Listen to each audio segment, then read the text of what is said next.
So he joined that like 3-4 years ago, something like that, which is quite amazing. It's like, really? Okay. Yeah. I don't know how his agent managed to sort of, work out that was a gig that he should be considered for, but who knows? Yeah. People have lunch with people and then all of a sudden these collaborations happen, right?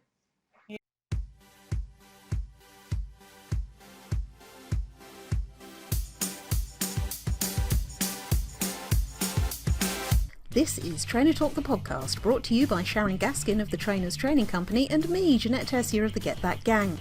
In our weekly show, we cover news and views from our businesses along with a top-of-mind topic. Of course, it wouldn't be Trainer Talk, the podcast, without the Dog Walking Digest, and every now and again we invite a guest along to share their experience and expertise. After 90 episodes of just audio, we're now on YouTube as well. So feel free to catch up there. Just search for the Trainers Training Company or the Get That Gang, or download us on audio only through your favourite podcast streamer. So why not sit back with a cuppa, make that journey or chore go a little bit quicker with our weekly inspiration for developing your training business.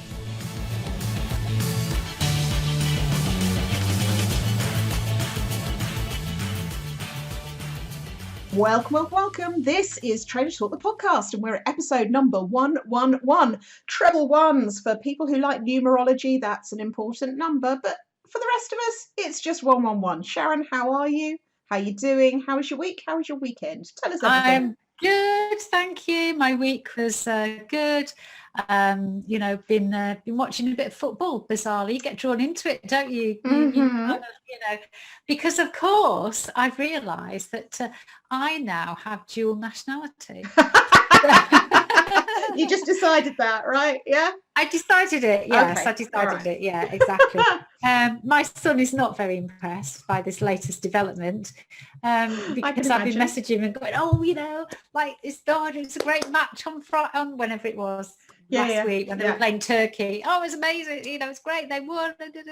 And he was like, well, why are you supporting Wales? I'm like, well, because I've got dual nationality and I'll support England as well. Mm-hmm. It's great. Mm-hmm. And he went, Mum, that's not how football works. Oh, dear. It's in my world. Oh dear! In much the same way as you support Nadal or anybody that's playing against Djokovic, right? Oh, yeah, exactly. Yeah. That's how it works in your world. Quite right too. Quite right too. Good for you. So it's been a bit of fun, obviously, now my team is through. One of my teams is through to the last 16s. I've got my own team to play on Tuesday, so it's great. Indeed. Happy days. Yeah. So is football something that you sort of get drawn into for things like the Euros or the World Championships, but at any other time of the year, it's kind of, you can leave it, yeah? Yeah, absolutely. Well, I used to be a big football fan. Did you? Yeah, I did. Yeah, I was always really, really into football and then I went off it a bit a few years ago because of all the all the divas on the pitch and all the mud and everything. It just seemed, just got a bit disillusioned with it, really. Yeah.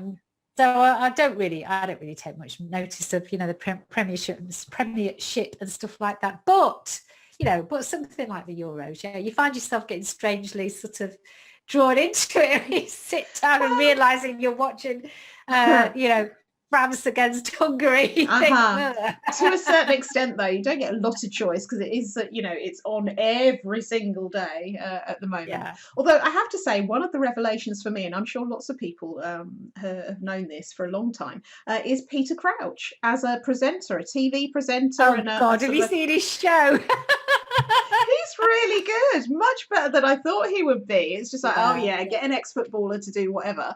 But he's quite funny about Apparently it. Apparently, he's got a really good podcast. Actually, I've heard that. Yeah. I haven't heard the podcast, but I have heard that he's got a really good one. So, yeah. I don't know that I like football enough to check that out, but at the same time it's like, no, good on him, that's really cool in much the same way that anybody that's had a high profile for something sporting, it's like, what do they do after they've retired, and some of them go on to have successful careers doing other stuff. I mean, obviously Gary Lineker has stayed within the football realm, as has Peter Crouch, and lots of other players as well who are all the pundits. But then you get people like Dion Dublin, who's gone on to house renovation shows, isn't he? Or was it is he? Right. What's Homes Under the Hammer? That's the one. Is he on that? Yeah. So we joined that like 3-4 years ago, something like that, which is quite amazing. It's like, really? Okay. Yeah. I don't know how his agent managed to sort of, work out that was a gig that he should be considered for, but who knows? People have lunch with people and then all of a sudden these collaborations happen, right? Yeah. Interesting stuff. So that's all been going on. It's been a bit of fun. I've had a shift in my routine because I've been doing my gym in the morning as opposed to the afternoon, which has been driven by my trainer Ian, who studied for whatever reasons he just wants to do mornings now. So initially I was kind of like, oh, this is going to be such a pain, how am I going to fit this in? And but with a bit of wiggling around in my diary, I've managed to do it. And do you know what? I really like it. Hey, she's converted, folks. Converted to the morning gym routine. Absolutely. Yeah. I have to say, if I for whatever reason don't get to do my morning one, and I think, oh, it's all right, I'll go to a session later in the day, rarely happens. Because other stuff takes over. And like you were saying before we started recording, it can take out a whole chunk of your time, can't it? It really does. Yeah, it really does. So I'm actually finding it. So I pitched up, for our pre-podcast chat, saying I've already been to the gym this morning. Yay, we now smug face together. Because normally on a Monday I'm going, I'm going to go this afternoon. So, exactly. Oh, so that's really good. We've had the palaver this week of Ryan is coming home on Sunday. So we've had the palaver of finding out what the rules are about quarantine again, because obviously we did all this at Christmas, but they've changed and whatnot, and how God knows how many tests you have to take and when you take them. And then he had some issue about the test he was taking in America, like, oh, is this test okay? And I said, well, is it the same test that you took at Christmas? He's like, yeah. And I'm like, well, yeah, I'm sure it will be. But then he was a bit stressed about that. So I had to go through and then Amy, of course, got involved and then started like throwing in all these different types of tests and data and percentages and all this sort of stuff, which he thought she was trying to be helpful. But it got to the point I just said, so can he come? Is that test all right or not? Just like, and that's all I want to know. Just an answer. Yeah. So yes, we got that sorted out. But good. And then we've got the testing kits because you have to £172 you've got to pay. Wow. For these official testing kits that come, and then you have to, do one on day 2 and then day 8 or something. And of course the added complication in England, after 5 days you take the test, you can come out of quarantine, but not in Wales, of course. You have to oh no. Oh God, I know. So yeah, it's but they keep saying that they're gonna, because he's had it, and 2, he's been jabbed twice now, so you kind of think, but the rules are the rules at the moment, so we are where we are. When are they next due to be updating your rules? Now that you're dual nationality. Yeah, exactly. Not for a few weeks. So then they just did one last week, and then just basically said. Yeah. But they've never had that here. They've never had this 21st of June day anyway. They never had that. It was always like, oh, we'll see. Which I think actually is a better way of going about it. Because, I mean, we were watching Andrew Marr yesterday, Andrew Marr without Andrew Marr because he wasn't there. Yeah. Somebody else was doing it. But, these scientists kept coming on, and they kept just asking these crazy questions for which the only answer would ever be, it depends on the data. Yes. Why keep asking that same question? It's true. Yeah, absolutely. What's the point? It's interesting though. I mean, I know what you're saying about don't put a specific date on it, but that is one of those things where you have to think about, well, if you don't put a date on it, then doesn't it just feel like a never-ending thing? And that could be quite tough on people's morale, can't it? Whereas if there's a date, yes, there's a danger you're going to have to move the date, as we've seen in England. There's a danger you're going to have to move the date, but at least it gives people sort of a focus and something to go, right, I just have to keep going until this point and all the rest of it. I mean, I think things are things are sufficiently eased that it's relatively normal for people. I mean, yes, kids are back at school. Of course, there are, odd pockets of having to self-isolate and all that kind of stuff. But for the main, people are starting to get back to some semblance of normality, and being able to go out at least and do some stuff. So mask restrictions and self-isolation and social distancing when you can and all the rest of it. But at least it's relatively normal. So that kind of makes it a little bit easier, I think, for there to be an extension on a date. But fun times. So that's so it's been a bit of a palaver. Yeah. But, I think we've got there in the end, and so that's going to be exciting. Yeah, definitely. Well, considering how long you had to wait last year to get to see him at Christmas, and even weeks before he came over, you weren't sure you were still definitely going to see him. So at least this time around, it's only been right. He's coming on this date. Yep, fine, great, and should be wonderful. And what a time to come! He's absolutely in his element because he knows that he'll be sat on his backside on the sofa watching the football and Wimbledon. Of course. Happy days. Yeah, of course. And speaking of Wimbledon, sad news about Mr. Nadal. But I always knew. I knew he was injured. You said he wasn't. I told 100%. you. Yeah. And apparently, because I didn't watch it, I didn't know all the ins and outs. But apparently, he did have the trainer on quite a lot. And although because he is who he is, he would never say that was the reason why he lost. Clearly, I just felt when I said that there was something not right, even when he was winning, I just felt there was something like the way he was like moving or not moving. I don't know. That I had a bad feeling. Yeah. And so there you go. So it's a bit, it's a bit. We'll just have but to then I wait can and watch see. it stress-free, so that's kind of... Well, you say that, but the trouble is, if a certain player wins... Well, do you know what? I'm just, it's inevitable. I've made my peace with it because he will end up with more than anyone else because at the moment, he's not got any competition. Yeah. Who's going to challenge him at Wimbledon? Really? Really? Unless he comes up against like a big server who just has one of those days and he's having an off day. Yeah. He's going to challenge him. Same at US Open unless Rafa is really back by then. Yeah. And, Yeah.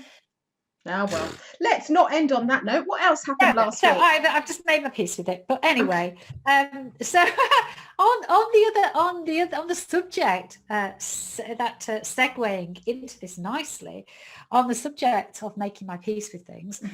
So the House saga has reached the crescendo of absurdity this week, which I won't go into all the ins and outs. Suffice to say that it's feeling like we are the unluckiest house sellers in Swansea. Even our estate agent, when she rang us for the umpteenth time, and she prefaces the start of a conversation with it's not exactly inspiring, is it? And then she goes into what she has to tell us, followed by, so the opening gambit was deep sigh, followed by, is there just a curse on the house that you're living in? Great. When even your estate agent can't put a positive spin on it, that's the time to worry. Good grief.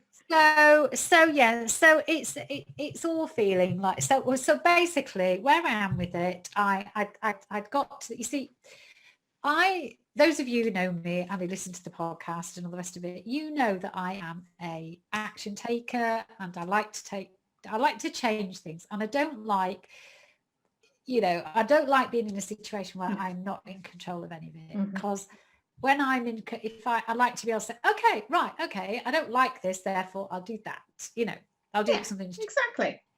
But in this situation, unfortunately, because it's all dependent on other people, totally, there's nothing. You can't control anything. No. Absolutely nothing. So I've got to the stage now where I just thought, I need to start shifting my thinking about this, because otherwise it's just going to be, my life is going to be on hold, and I don't want that to happen. So I made my peace with it and just thought, do you know what? This may or may not happen. We are committed to selling the house because it's not quite right. And that's the first priority. Now, we don't know whether, when we're going to move, and we don't know where we're going to move to, because this house that we're buying might not happen because of, we're dependent on other people. So I've just kind of made my peace with it and just thought, great. And just see it as a kind of an adventure, let's just see what happens. And then over the weekend, I was catching up. Remember I said I was doing another Michael Neal course, of course. And I was saying about the fact that I hadn't been doing them live. And I caught up with the previous few weeks' courses at the weekend. And one of the things that he was saying in the course was about shifting your thinking. And this business about, we all say all the time, don't we, about what you focus on grows. What you focus on grows, where you put your attention. And we're kind of taught, or the woo-woo world teaches you to do that because then, you manifest things and all the rest of it. Absolutely. The problem with that is if you've got a problem, right, in this case, my house problem, and you focus on that all the time because what you focus on grows, that because it grows, that basically means that problem gets bigger. And I was like, oh my God, yeah, exactly. That's the conclusion that I reached last week, and therefore I decided not to do that. And he was saying that one way that you can do it is to shift your thinking when you start thinking, it's getting bigger and everything gets tangled up. So just imagine if you have a washing machine. So you've got a washing machine and and it's in the cycle, but you can go in there and it's going round and round. But you can go in there and you can just press pause on it at any time. I was like, yeah. Excellent. That's exactly what I've been thinking this week. That's what I've been doing. Massive difference, because I'm not getting caught up in that thinking about the house anymore, because it's like, it's been getting bigger because there were so many different permutations that it was all getting tangled up. I was like, what if this happens, what that happens, what will I do then, what? And then like, ooh, no, completely, we don't do that. Completely. So great. So a complete shift in my thinking this week. Well done. Well done. That's very good. So what about work stuff? Any work happen? Sorry about this. But I hope some of you found that useful as a mindset technique. But work stuff. It has been, again, it's been a weird. I know that you're really, really busy, but for me, at the moment, it just feels a bit odd. Just got a little bit quiet. But do you think that some of that though is because you've finished 2 programs, so More Than Membership and the Complete Trainer finished a couple of weeks ago? I mean, I say finished. The Complete Trainer is rolling, so that's ongoing, but we are about to start again. So it is that kind of hiatus period where we're actually in the promotion of the next round, but there's nothing to prepare and there's nothing to do. I mean, we've got the final catch-up meeting on Friday. I'm doing a pop-up session on Wednesday with a guest expert, but really it's kind of the sense of putting stuff together, because you've got no more slides to put together for it, that or More Than Membership, and it might be just that because I've been really sort of knee deep into that. Membership, so that finished last Monday, so we had the final catch up, and it's 6 weeks, didn't go ever so quickly, really quickly. This is like pitching up every week doing this, but that finished. And then also what else did I do last week? So Transform Day, because obviously we have a day every month, where we spend the whole day together, and that interestingly, we always do hot seats, so when people bring their challenges and stuff, but I did a little bit of stuff around money stuff, because that was quite interesting, and got people to kind of really dive into their stories about money and how that was impacting their business. Sometimes we do, sometimes it is actually subconscious, sometimes we don't even realize we're doing it, absolutely, but but you've got to uncover all that stuff if it is in your business. So that was that was quite an interesting day. Yes. Nice, very nice. Good. What about your week then? Like you say, busy still at the moment. Which, again, not complaining about that in the slightest, but still sort of trying to juggle everything and keep on top of everything. One thing that I have been consistent with, and I'm going to say I've been consistent except for last week, but I made up for it on Friday. So let me explain, is the book writing. So I'm up to chapter 12 now of Get That Course Online. So my self-imposed deadline of the autumn is I'm doing okay for that at the moment.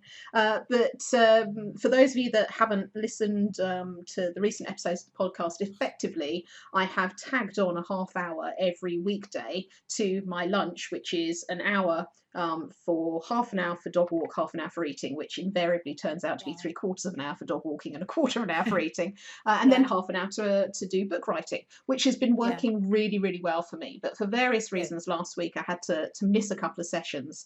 So I was on the train to London on Friday, which I'll talk about in a bit. So I managed to on the way back, I actually did sort of an hour and a half, 2 hours of work on it. So I've made up for anything that I'd missed for sure. But in addition to that, last week, doing lots of work on e-learning stuff at the moment. And this is what I love about the business model that I have, is that, some weeks I'm doing a lot of stuff on websites, and then other weeks I'm doing a lot of stuff on online courses, and then other weeks I'm talking to people about brands or funnels or videos or whatever it might be. So last week was a bit of an e-learning kind of streak, doing some stuff for people, talking to other people about other things that might be coming up and all that kind of stuff. So that was really good. Recorded some more testimonial videos for you for Transform. So that's very exciting. And just chatting with people on that, and chatting with other people about other stuff that might potentially be coming up. So chatting with Angie Brown, who's our guest expert this week on the Complete Trainer. And talking to a new contact that came as a referral from somebody, and then talking to somebody else about some more stuff that might be coming up, and just giving them some advice about the proposal, the pitching process, that kind of thing, which was all really cool. But I would say the highlight of my week last week, actually two highlights to be fair, but the first highlight of my week was Friday. So those of you listening who know the delectable Shelley Fishel, Microsoft Office trainer extraordinaire, or officially the MS Office maestro, who also runs Tomorrow's VA, so teaching all things, training all things Microsoft Office, but particularly at the moment has become something of a go-to for Teams, Microsoft Teams, absolutely. But she lives in Israel, moved out there couple of years ago now, and was back to do the PA show, which was supposed to be this week, where she was doing a couple of presentations and all that kind of stuff, and had geared everything up to do that. So she's back over visiting with her husband, and staying at their old house with their son and daughter-in-law.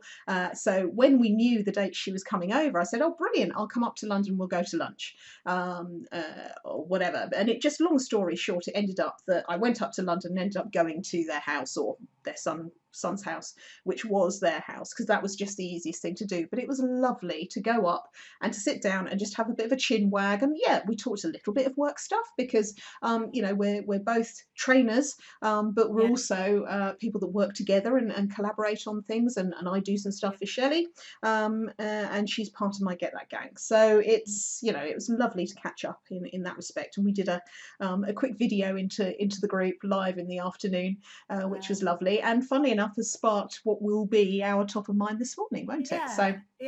So I won't talk too much about that, but it was very odd, actually. It wasn't until I was sitting on the train and I was thinking, we're not actually out of eased restrictions yet. And even if we had been doing that, it wouldn't have been until this Monday. And, I've had 2 jabs. As far as I'm aware, I've never had it. But I am now getting on a train with other people and going into, the most popular city. Why did I suggest this again? But actually, it was fine. Yeah. It was fine. It wasn't, the tubes weren't crowded. There were some football fans in the tubes on the way back, but it was okay. The worst part about it was having to sit on the tube with a mask on, and also having a lady flush, which was nice. That was lovely. Hot flush central. Yes. But you know, other than that, it was all good. It wasn't a problem. So that was good. But on the way back, I hadn't intended to do the writing on the book. I was supposed to do that on the way up, but ended up having to do some other stuff. So that morning, on the Friday morning, I was saying to you, I had booked myself in for the 7:30 MetaFit gym class because I couldn't do my normal 9:30 because I wouldn't have got back in time to get changed and get the train up to London. So I put myself in for the 7:30, having dropped the dog at mum's the day before, because it was just like, that's just going to be easier. I can't work out the logistics if I have to also do walks for him and all the rest of it. And can't leave him, obviously, while I'm in London all day. So I put myself in for the MetaFit. On Thursday evening, it became pretty apparent that I wasn't going to have enough time to do that, and it would be better to postpone that or cancel it. And then so I thought, right, I'll cancel that. I'll book myself in on Saturday morning. So now normally I have the weekend off from the gym. It doesn't mean I don't do any exercise. I just don't go to the gym to do it. But I thought, no, I'll book myself in for the 8 o'clock on Saturday morning. It will be fine. So that was all that. Got back on Friday, really knackered Friday night. I mean, travelling by public transport or any kind of travelling, I think it makes me tired anyway. So I was tired and hadn't done some of the bits that I wanted to do. So then that all got pushed into Saturday morning. And even though I didn't have the dog with me on Friday night, that was all good. Went to bed normal time, thinking, yeah, I'll be up in time to do the class at 8 o'clock. And then when I woke up in the morning, I glanced over my clock and the time said 7:52. Oh no! Panic. And it was those few seconds of thinking, right, what are my choices? It's like flicking through all the different choices. So number one is just not bother. It's too late. You're not going to make it. Number two was, yeah, it's too late, you're not going to make it, but you could then go to the 8:45 session. So just cancel yourself off of this one, book yourself into the 8:45, assuming there was a place, because we're still on restricted numbers at the moment. Or number three is run around the house like a headless chicken, sort of brushing your teeth whilst putting your gym gear on and all this kind of stuff. Because it only takes me 2 minutes to drive there, and this is proper driving. This isn't, screaming around the streets and hoping you don't knock any pedestrians over. This is, at sensible driving. Only takes me 2 minutes to get there. So I thought, do you know what? Because I was giving a presentation, an online presentation at 11:30, I still had some work that I wanted to do for that. And I thought, if I push myself back, I'm not going to make up that time now, because if I know I'm not now going until the 8:45 one, what will happen is I won't get up and do work. I'll take my time getting up, and then all of a sudden it'll be too late and all the rest of it, and I will lose that time. I know what I'm like. I know this is what will happen. So I thought, no, I'm not going to do the 8:45. I am going to get up and run around like a headless chicken, sort of teeth and all the rest of it, gym gear on, and got down there. And I got down there, and I was only like 1 minute late, so they were just starting the stretching, because we didn't know at the point of booking the instructor was still TBC. Because sometimes Rob, the owner, has to sort of move people around a little bit. And luckily, the instructor was Luke, who always starts the warm-up with stretching. So it's like, great, no, that's fine. I can sort of, chuck my mat down, all the rest of it. So I didn't miss out really on anything, but I managed to get that class in, which was great, because if I hadn't, I feel like I'd have been on the back foot for the rest of the day. So really happy with that. Thanks. So got into that. Then I did my presentation at 11:30 for a little sort of online conference thing that was happening, which was fab, really, really good. So I got some new recruits into the gang for that one. And I was talking to them about how to create an online course that sells itself, and sort of helping them with 3 things in particular. So one, avoiding the biggest mistake that online course creators make, how to create an online course that hordes of raving fans will want to take, and then there was a third one in there that I forget. something else exciting about online course creation. So so that seemed to go down really well, and had time to answer questions and get that done and all the rest of it. And then once that was done, what I needed to do was do a bit of tidying up around the house, which I normally do and would normally go up to mum's on a Saturday anyway. But this time the difference was I had to wrap up all her birthday presents because it was her birthday yesterday, so on Sunday. So just doing all the wrapping and getting that. Just had enough wrapping paper. The very last one, it was kind of right, how can I angle it so I can make it work? And luckily it's quite a squishy thing, so I could make it work. So did all of that, wrote her card out, got up there, got the present, left the present there, all the rest of it. On Sunday morning, got the present out of my suitcase, my little overnight bag. Thought, where the hell did I put the card? Cannot remember. I don't actually remember putting it in the case in the first place. So it's like, oh, well, not to worry. She's got the presents. I'm here. My brother's coming over. It's all fine, all the rest of it. But I said to her, look, I'm sorry, I don't know where I put your card. I'm sure it's waiting for me on the side. So when I got back last night and I'm unpacking, I'm going, where the hell did I put this card? It's not in here. It's not in the office. It's not waiting on in the hallway table. Like normally I would put stuff there to remember to take with me if I'm going out. It's not in the lounge. It's not there. Where did I put this card? Turns out it was in my case the whole time. So, so I have, and here's the evidence. Oh dear. So yeah, she said, don't worry, you can bring it up next weekend. It's like, yeah, I know I can, but it's nice for you. Luckily, it's not a card that says happy birthday on the front. So she can still have it up for a little bit of time, but it's just like, oh, that's just typical, that is. No, tell her, she might be listening to the podcast. No, she doesn't know I found it, but she'll be fine with that. But it was just like, oh, come on, and I put it in a really sensible place. So if I can know to put it in a really sensible place, why can't I remember to look in the really sensible place for it? And it's just as I'm looking at my overnight case going, oh, I better put it in there. I bet I put it in there. It's like, yeah, I put it in there. Great, brilliant. All right then. And Scam's sort of looking at me, and as I'm sort of silently swearing to myself, and he's like looking at me going, what are you going on about? Don't worry about it. It's fine. Not a problem.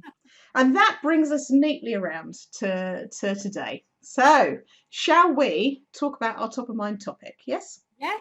Yeah, indeed. Go for it. Marvellous. All right. So inspired by the meetup that I had with the lovely Shelley Fishel on Friday.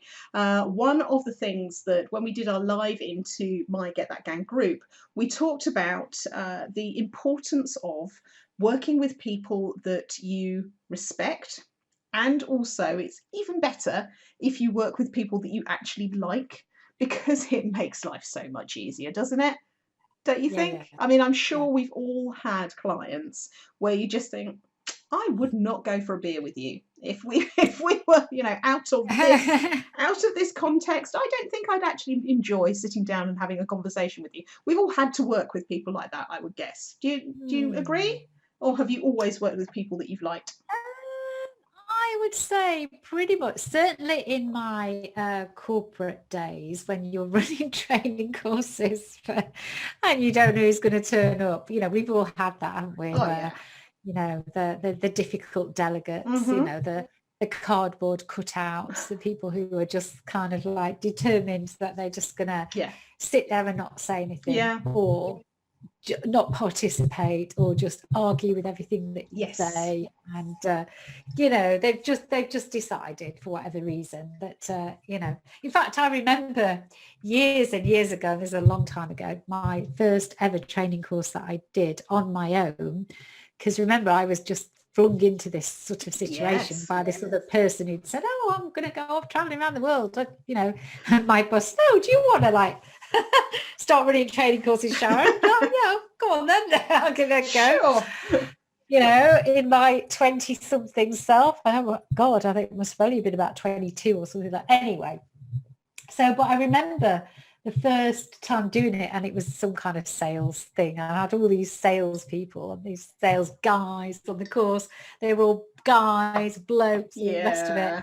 And they were being, and I also think they took particularly exception to having some young, 22-year-old girl just, standing in the front of the room and telling them what to do. Yeah, exactly. And it was kind of, and I do remember just basically leaving and just when it was the coffee break, and I can remember that training room now, just literally standing outside it, like, crying and just thinking, I'm in the wrong job here. I don't think I'm going to do this. What am I doing? Yeah.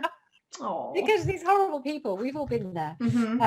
So yeah, and I'm sure all of us can relate to various people that we've worked with during the years that we wouldn't choose to go have a drink. Yeah.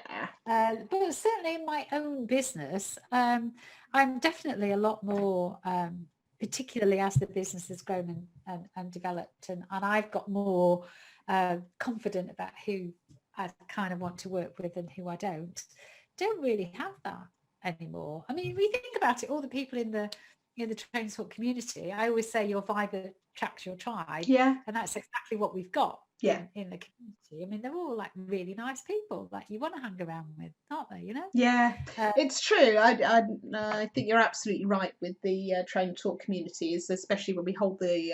I mean, train talk live is fantastic, and it's been great that we've been able to keep it going virtually. But there is nothing quite so special as seeing all of those people in person, and it is. I mean, I've said this before. That it's like going to a company do, except you like everybody that's there. It's kind of, it's a really weird thing. So yes, I guess you've been quite fortunate in that respect, no? Yeah. But as I say, fortunate, or do you create it? That's the thing, isn't it? That's the thing. I definitely, I mean, in my early days of freelancing, I definitely worked with some people who, and for the most part, I liked the people that I was working with, but there were people on the periphery who were a little bit more difficult, for example. So I can think of, I did some work for a few charities, but one in particular, they had a real sort of problem person in their IT team, but who was also unfortunately integral to being able to get this particular project working. So it was my job to kind of bring her on board, because it was one of those proposals where I said, right, this is how much to do the audit, this is how much to do the strategy, and this is how much to do the implementation. And I deliberately set the implementation at a very high price, thinking, they won't do that, but if they do, I won't mind for that sort of money. And of course they came back and said, no, we haven't got anybody or any time to do it, can you do it for us? Like, okay, yes, I must remember that that's why I set the price that way. So it's a bit of shock that A, they went for the price, and B, that they'd asked me to do it. So of course then it became my job to have to kind of knit this team together to get this thing to work. So that was somebody who I had to remember all my management training at that point, and stakeholder chivying and all that kind of stuff. But certainly wouldn't have been somebody that I would have chosen to go to the pub with, for sure.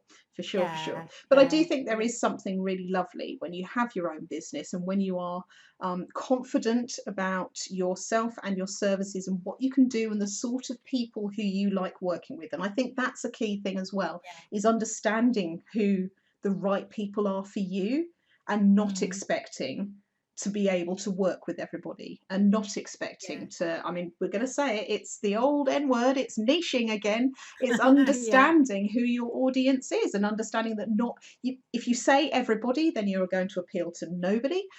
So don't try and appeal to everybody, try and appeal to a very specific type of person, because then you do get to pick and choose the people that you like working with, because you feel familiar with them and you can talk their language, and you can understand their issues and their problems, their pain points, their challenges, because you're very clear about the sort of person that they are. And then within that you can refine even further. So if you don't get the right sort of vibe from somebody, because you're very clear on what you do, you know the value of what you do, you are consistent with your marketing, so it's not like you are desperate to take every single job that comes along.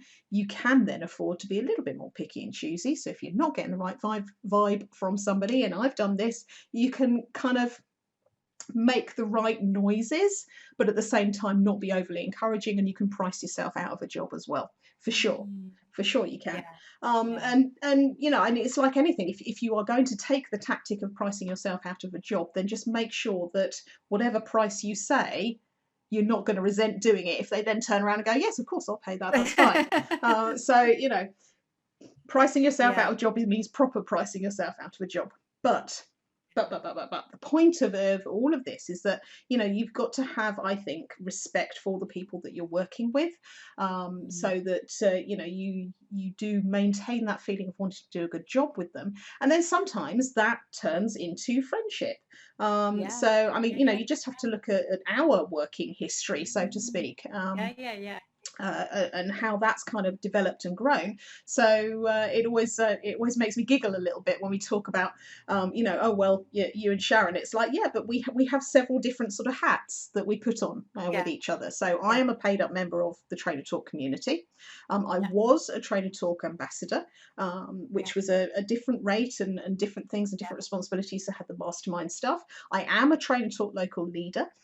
So, you know, that means obviously I am effectively part of your team in delivering Trainer Talk locals and that kind of thing. But that is a slightly different relationship, because that's, you know, there's some commission involved and all that kind of stuff. But also I have to sign GDPR things and that kind of thing.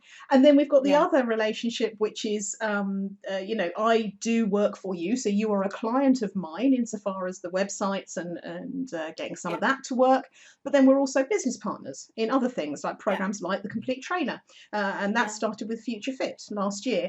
And then last but not least, of course, we co-present this podcast. So very odd, isn't it? Like, are we actually one and the same? And it's like, no, we're not. We have completely separate businesses. It's just that because we have found that, you know, we like working with each other.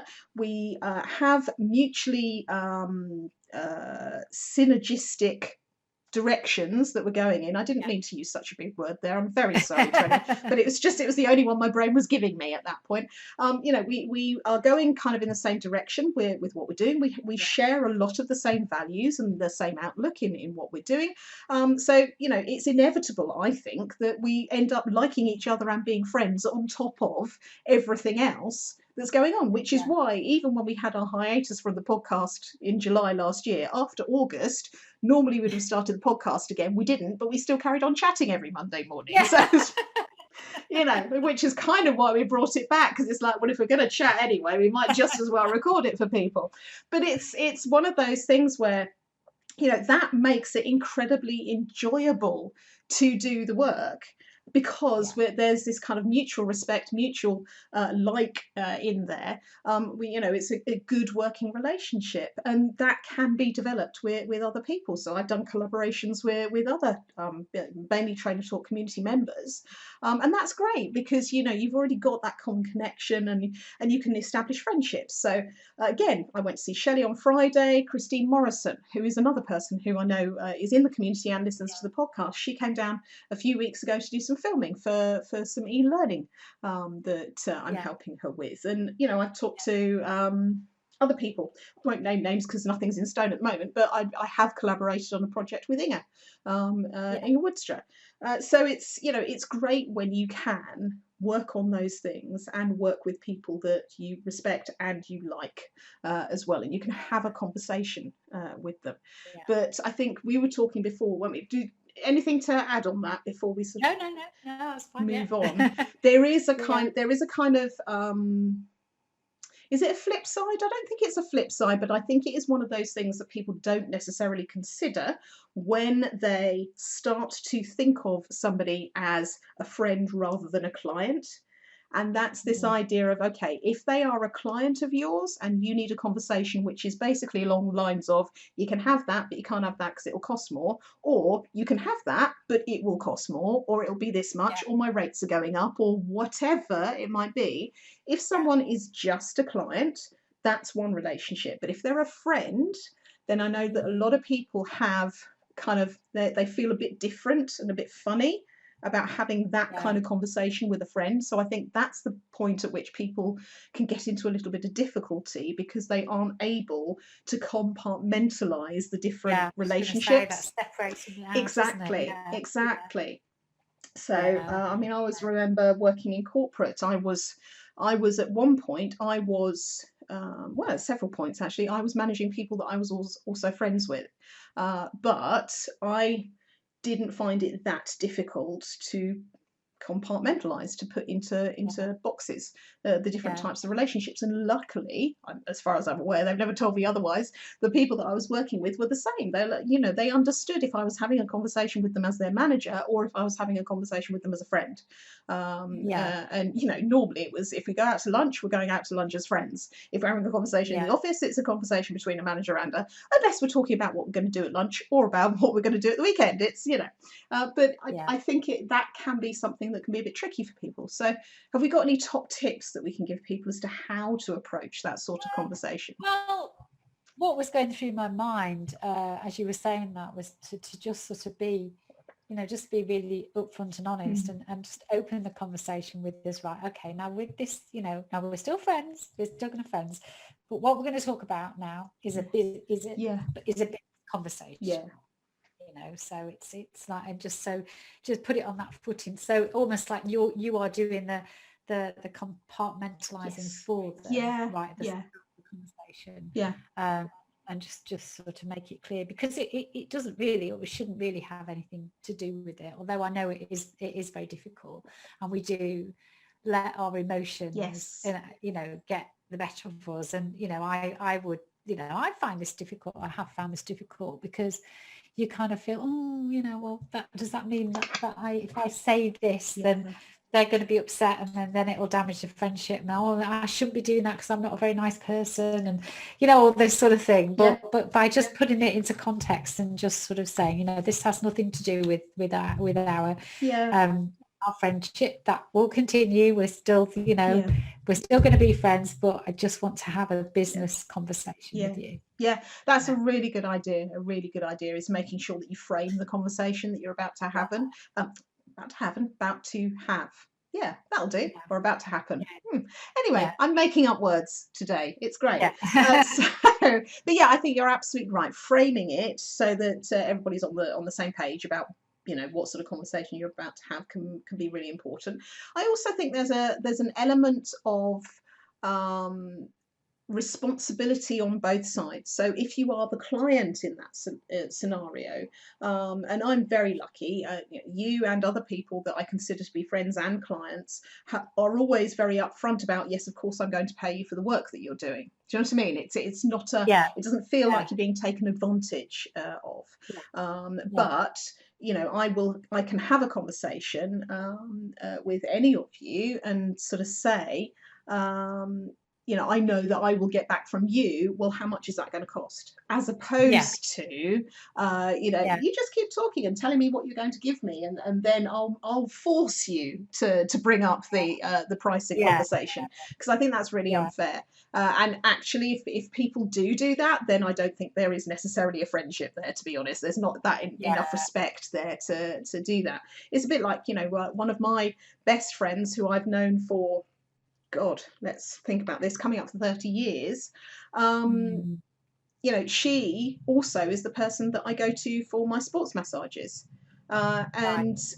She charges what she charges, but I always say to her, you're going to put your prices up. You're going to put your price. Oh, well, no, but put your prices up. Please let me pay you more, because I know that other people are getting much more money, actually, for a lesser service. But because it's not a main part of her business, her main business is actually teaching other people how to do various different massage techniques and holistic healing and that kind of thing. It's one of those things where it's, well, that's my price, that's what I charge. It's like, but it's been that for the last 10, 15 years, I think you're allowed to put your prices up if you want to. I remember the last time she did put her prices up by $5. It's like, really? Okay. But it's having that level of respect and understanding and friendship where it doesn't matter if you're the client or you're the supplier. you can have that open relationship, open conversation, I beg pardon, that can say, I think the price should be here and you shouldn't. I'm concentrating a lot on price. There are other things that you might want to talk about as well, but usually price is the one that gets most sticky for people, I think, isn't it? Yeah, absolutely. I was just thinking about something else going through my mind. I mean, like Emma, Emma Williams was, when we first had to do Trainer Talk live as a virtual event, so because she, obviously she's a Trainer Talk member and she's part of the community, but, but she's also like you, she's also my friend. So, and, she had the goodness of her heart said, I want to help you and I'll, come and basically virtually produce it. But then I turned around to her and said, when we did it on the day, when we'd done that first day, I said, that was amazing, fantastic. So make sure you send me an invoice. And she was like, oh, well, what do you mean? I said, well, send me an invoice. Because, that's it. And that's because you... it's a bit, the business part of it comes into, right? Yes, she did it out of the goodness of her heart, but I wouldn't expect, because if she did do it, then I would have to pay somebody else to do it, wouldn't I? So, exactly. So. Exactly that. It's that, respect means that you have enough respect to say to somebody, let me pay you for this. Now, if they then refuse, that's a whole different thing, right? She didn't. No, of course she didn't. Quite right too. But there would have been a time, I think, for all of us before, and you and I have both done a lot of work on money mindset and all that kind of thing. There would have been a time when it would be, no, don't pay me, because it felt icky to take payment for doing something that you wanted to do out the goodness of your heart. And I think most trainers are those sorts of people. We do it because we love it, because we want people to have the knowledge, and it's kind of, and now I've got to ask for money and I don't like doing that bit. And it's getting over that hurdle is just a massive leap forward for you in business. Being able to have money conversations is a huge thing, and it really catapults you forward. But there is always a time, and I'd have been exactly the same. It's like, no, I do it because I enjoy doing it and I want to help you because you're my friend. Like, yes, but as your friend, exactly. I am telling you, take some money for it. Some money, exactly. Perfect. All righty. So, anything to report for the Dog Walking Digest this week? Really, Jem's just been plodding along as usual, with 3 walks a day. But I was thinking actually that next week's going to be really funny, because I think I will be relegated. You won't be seeing Jem in here next week when we are recording the podcast, because she will be firmly attached to another person's lap. Of course she will. Her boy's coming home, so how could she possibly be anywhere else? Oh my God, that will, won't get a look in. I can assure you of that. Bless. No, well, go to the group on Saturday, so she'll look all nice for him as well. Oh, how marvellous. But there's not a huge amount going on. Scamp enjoyed, obviously, his holiday at his grandma's, so took him up on Thursday, and I didn't go back there until Saturday afternoon. And he was, Copper was very excited to see me as well, which was very interesting. He did that old thing, with spaniels, where they get so excited that they don't just wag their tail, they wag their entire backside. So that was quite funny to see, but he was okay. He was very brave. He came and sat on the sofa with me, even though my brother was sat on the sofa as well, and this was a big step. He didn't want him to look at him or touch him or go. But I will sit here and vaguely acknowledge your presence to the left of me, which was that was fine. Fine. I just have had some really sad news. My friend has just had to put her dog to sleep, which is really sad. Yeah, I mean, he was getting on anyway, bless him. But she lost another dog earlier this year as well, which is very sad indeed. But Nashi, bless your heart, mate, fly free over the Rainbow Bridge and all that. He was a beautiful doglet, but yeah, I think he took a fall last week and didn't really recover from it. So love and hugs to you, Camilla. I know you don't listen to the podcast, but love and hugs anyway. Yeah. All righty. Any more? More? I don't think so. I think we are done for this week. Yeah. So brilliant. Thank you for listening, everybody. Have a great week. If you know where we are, if you want to reach out to us, and we'll see you all again. Indeed. Take care. Bye. Bye.